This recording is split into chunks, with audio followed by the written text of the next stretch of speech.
What's going on, guys? Welcome back to another video. So now that we are like a full 30 games into the season for most teams, I thought it'd be a fun idea to look at some of the deals that were made this past offseason and see how they have aged and kind of regrade them. Some of these I did grade on my Instagram. Some of these I just gave my thoughts on Instagram stories, tweets, all that. So we're going to be grading every single kind of blockbuster deal from last offseason. And I forgot, there is a ton. We got 16 to go through right now, but like they all involve like big players or first round picks and all that. It was a very active offseason, and I kind of forgot for the most part because it starts in like early June and it went all the way to the Erik Karlsson deal in like mid-August. So without further ado, let's dive into it. Up first, we have the Ivan Provorov deal that sent Ivan Provorov to Columbus. The Flyers got a first, a second, a conditional second, Cal Peterson, Sean Walker, Helge Grans, how we pronounce that, and then the Los Angeles Kings basically got nothing, and they had to retain some of Ivan Provorov's salary. So when looking at this, I think the Flyers are the clear victors of this deal. I give them an A+. I give the Jackets a B, and I give the Kings a B+, because you look at the LA Kings side, they had to clear cap in order to get Vladislav Gavrikov, and he's been fantastic for them. He obviously signed a 2-year deal at like $5.65 million. He hasn't had insane point totals. I think he has like 9 points in 27 games, but he has been one of the best defensemen in the entire league. So clearing up that cap, especially getting rid of a dead contract like Cal Peterson, that was worth it for them because they are playing so good right now. For the Philadelphia Flyers, they absolutely hit it out of the park. Just going back to this, first round pick, 22nd overall, they take Oliver Bonk, then 2 second-round picks. And on top of that, a guy like Sean Walker, who has been phenomenal for them, is probably the third or fourth best defenseman on the trade market this upcoming trade deadline. They're going to get at least a second-round pick for him. So to get a first-round pick in basically 3 seconds, that is insane asset management by Danny Briere. And Cal Peterson, it's a horrible contract, but who really cares? They had the cap space to kind of absorb that. And then lastly, looking at the Columbus Blue Jackets, I do give them a B. Initially with this deal, I gave them a big fat D. I thought the Kings were the winners of the deal. I didn't expect Sean Walker to be that good.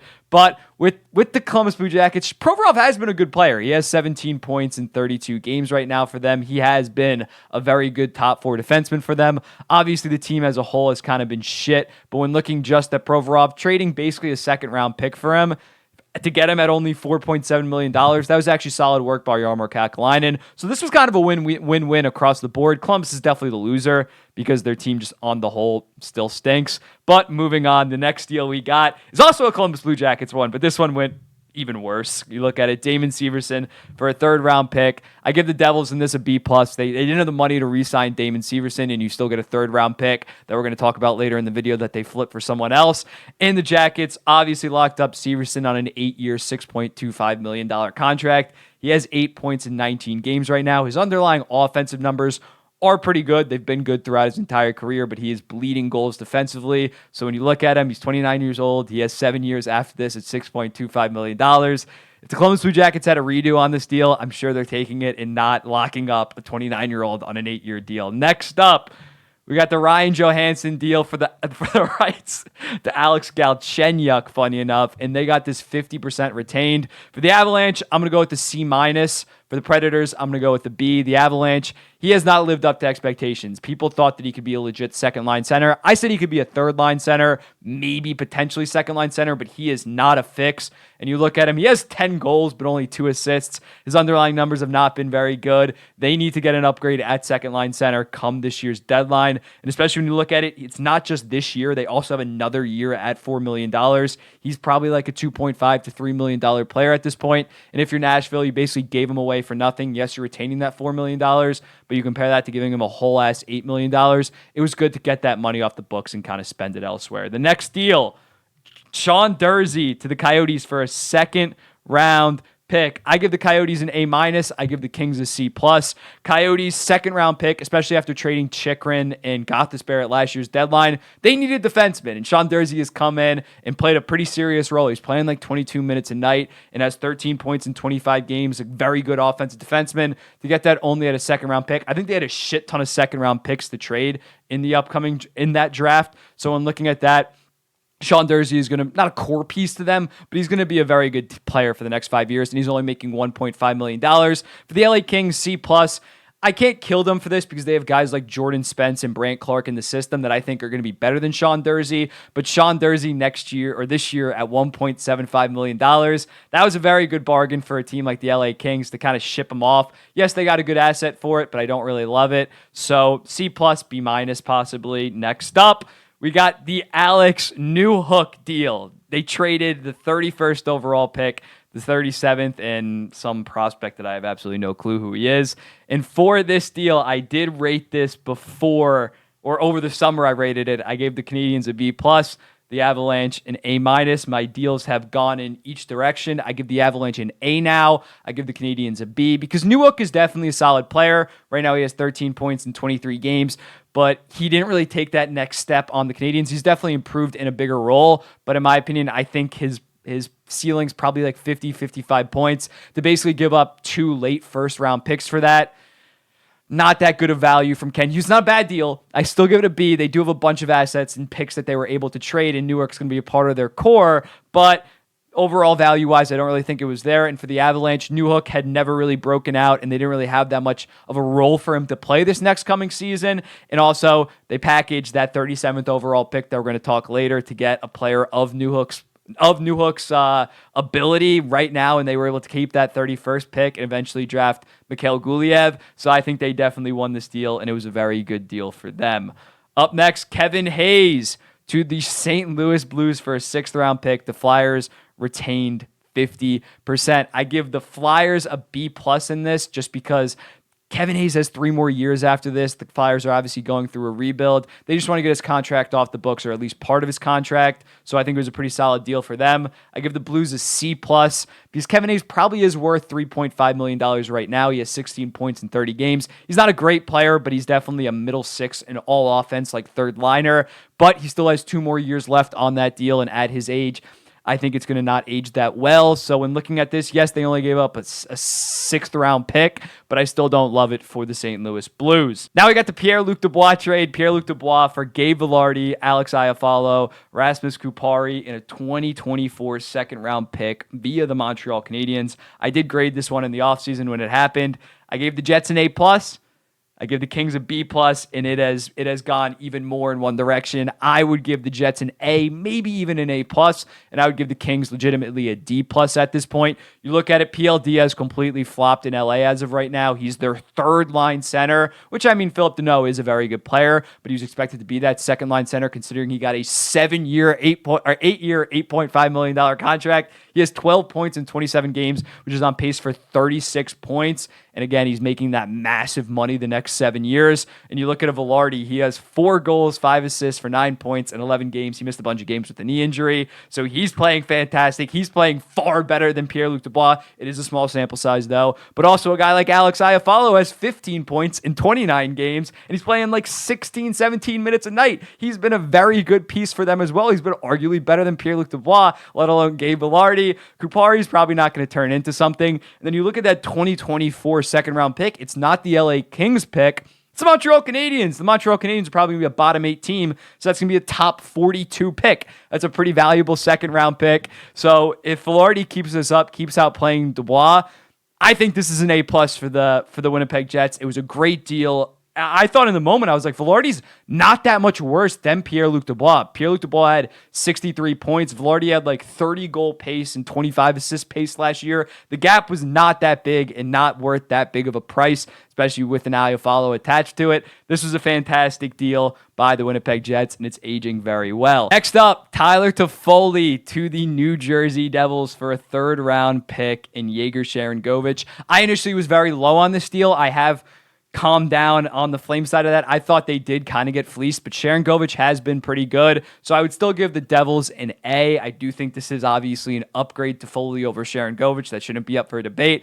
But now I give the Flames a B. Sharangovich, well, I think right now he doesn't have another gear to get to. He's like 25 years old. Suniev, the guy they took in the 3rd round, has been very good, playing for, I believe, UMass in college hockey. He has 12 points in 15 games, which is very good as a true freshman, especially as a third-round pick. Some first-round picks aren't even putting up that kind of production. So the Flames actually did a pretty solid job. Do I think they could have gotten more? Yes, definitely. Do I think Sharangovich is ever going to be more than a solid middle sixer?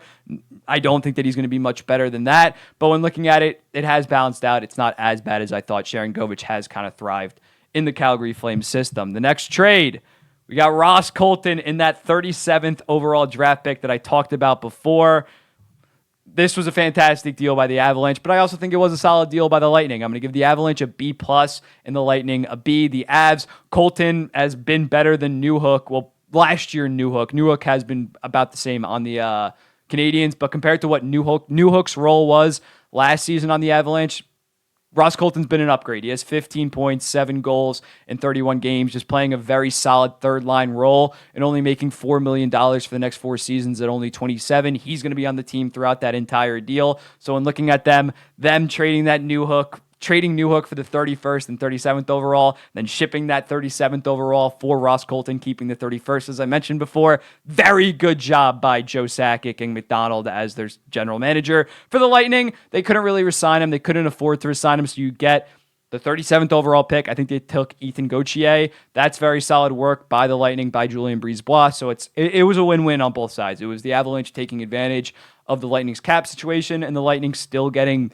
pretty solid value for Ross Colton, a guy that brought them 2 cups, or I think he was on both of the cup teams. The next trade, we got my New York Islanders, who traded a second-round pick in Josh Bailey to the Chicago Blackhawks. This was a pretty big win-win for both teams when you look at it. You look at my New York Islanders opened up $5 million, didn't have to buy out Josh Bailey. Yes, attaching a second-round pick sucks, but they were able to bring back key pieces like Varley, like Engvall, like Mayfield that are all making around $3 million. They were able to bring back basically 2 of those because of this deal, because of getting off Bailey's cap hit. So I give them a B+, and then I give an A to the Chicago Blackhawks. They had a ton of cap to spend, so why not basically take a second-round pick? It's not like Bailey has any term on his contract. I think they bought him out like the second the deal was done. Who cares? It's dead cap. No one cares. Get that second-round pick, a pretty valuable second-round pick. And if you're the Islanders, you don't really care about picks, another win-win deal for the most part. Next up, we got the Alex DeBrincat trade. Yikes. This has not aged well. Let me show you what I gave it in the offseason. I gave it the Red Wings got an A+, the Senators got a B+. That has only gone down for the Ottawa Senators. I would give the Red Wings an A, maybe an A+, and I would give the Senators a C-. You look at it, early on, it looked like a no-doubt A+, when DeBrincat had like 9 goals in 8 games. He has calmed down. He has 13 goals, 13 assists for 26 points in 30 games, which is about 35 and 35 pace, which is still good value for $7.8 million. But I don't think it's like an utter steal. He's still fantastic. I still give it an A, definitely. The Senators return very bad. You look at it, Kubalik has 7 points in 26 games. They're probably going to get the Boston Bruins pick with that first round pick, which is going to be like at best 24th overall, because the Bruins are going to probably cruise to the Atlantic Division, a top 4 record in the entire NHL. So that pick's not going to be worth that much. Screw it. I'm giving the Detroit Red Wings an A+. I still think it's an A+ deal. Now that I talk about it myself, Donovan Sabrango hasn't been anything. So basically Kubalik in the 24th overall pick. That's an A+. I don't know what I was talking about, but yeah. Carlson trade, another blockbuster. There's so many parts to this. Let me just give out the grades first. Penguins get a B, maybe B-. Canadians get an A-, and I'm going to give a B+ to the San Jose Sharks. I know that might sound crazy, but when you look at the San Jose Sharks, they were able to move off that massive contract. They got the first round pick, which is top 10 protected, but Penguins are probably going to finish between 11 and 16 most likely right now. So that's going to be a late lottery pick.